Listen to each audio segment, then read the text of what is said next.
একটা ভূমিকা দিই, একটা ছোট্ট পলিসির কথা।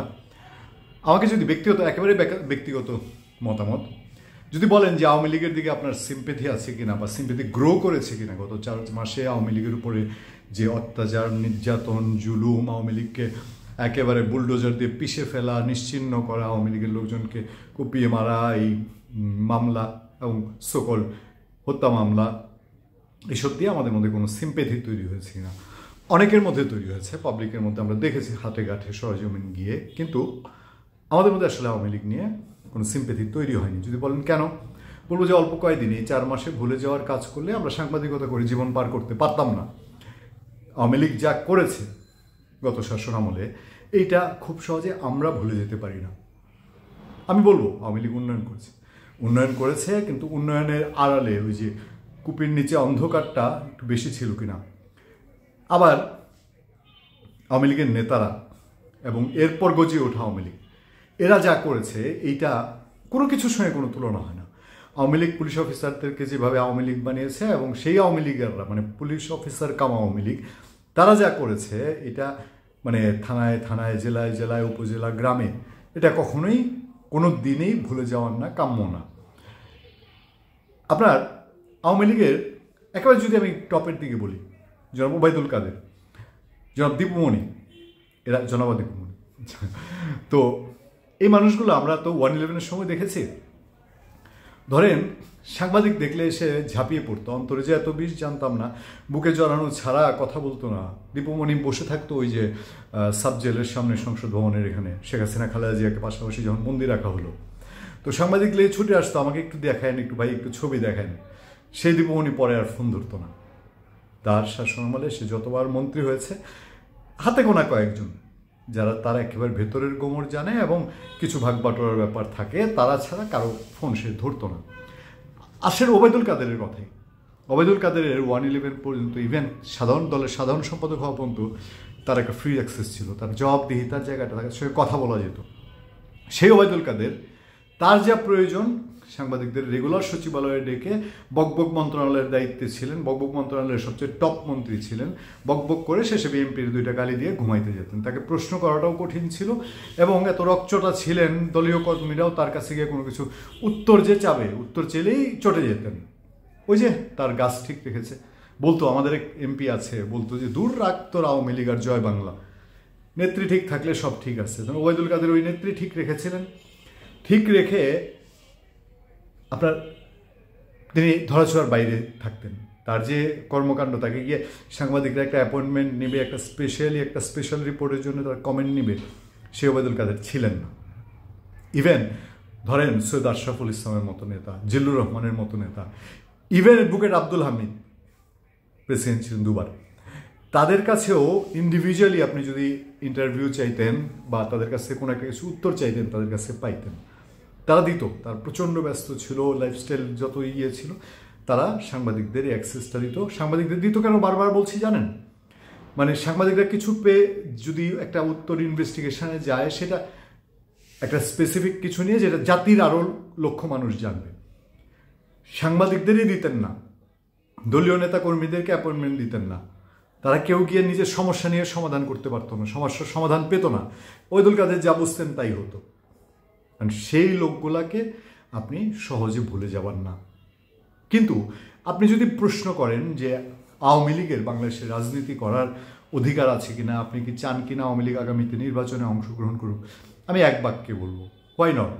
বাংলাদেশে এত সংগঠন, এত দল, নিবন্ধিত দলই আছে যাদের সারা বাংলাদেশে 1000 ভোট আছে কিনা, তারাই যদি ইলেকশন করতে পারে। আওয়ামী লীগের তো শুধু এই 15 বছরের ইতিহাস না, 70 বছরের ইতিহাস, এবং বাংলাদেশের অনেক অর্জন। এবং আমি বলবো 15 বছরে বাংলাদেশের মানুষকে অনেক, যে আপনারা ডেভেলপমেন্টের এখন যা দেখেন, সেটা আওয়ামী লীগ অনেক সাহস নিয়েছে বলেই সম্ভব হয়েছে।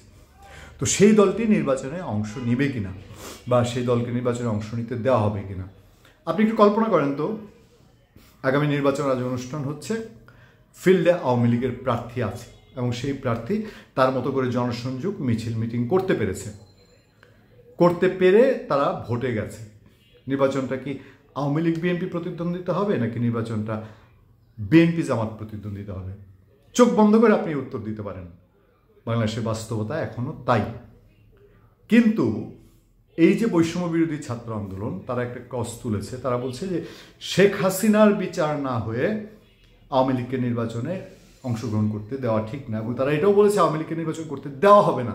ওই যে নতুন দল একটা, কেউ কেউ কিংস পার্টি বলে, আমরা পরে এই নিয়ে কথা বলবো। এই নতুন দলের লোকজন তারা আরও বেশি বলছে আওয়ামী লীগকে কোনোভাবেই নির্বাচন করতে দেওয়া হবে না।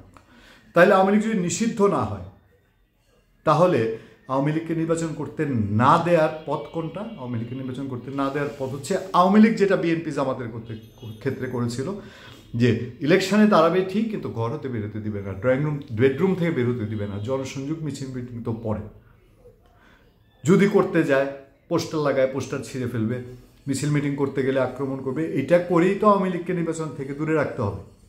তাহলে আওয়ামী লীগ ফেসিবাদ আর এখন ফেসিবাদের মধ্যে পার্থক্য কোথায় খুঁজে পাবেন? কোন জায়গাটা আপনি পার্থক্যটা করবেন?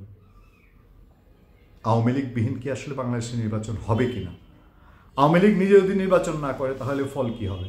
আওয়ামী লীগ নিজে যদি নির্বাচন না করে তাহলে সেই নির্বাচন কি আপনি দেশে বসে ঘরে বসে মনে করছেন যে আওয়ামী লীগ বিশ্ব আওয়ামী লীগকে ধরা এটা অন্য কোনো একটা প্রজাতি, কিন্তু ইন্টারন্যাশনালি এখনও তো তার একটা, এবং তার তো একটা ভিত্তি আছে, তার ভোট ব্যাংক আছে, এটা অস্বীকার করার আপনার জায়গা নেই।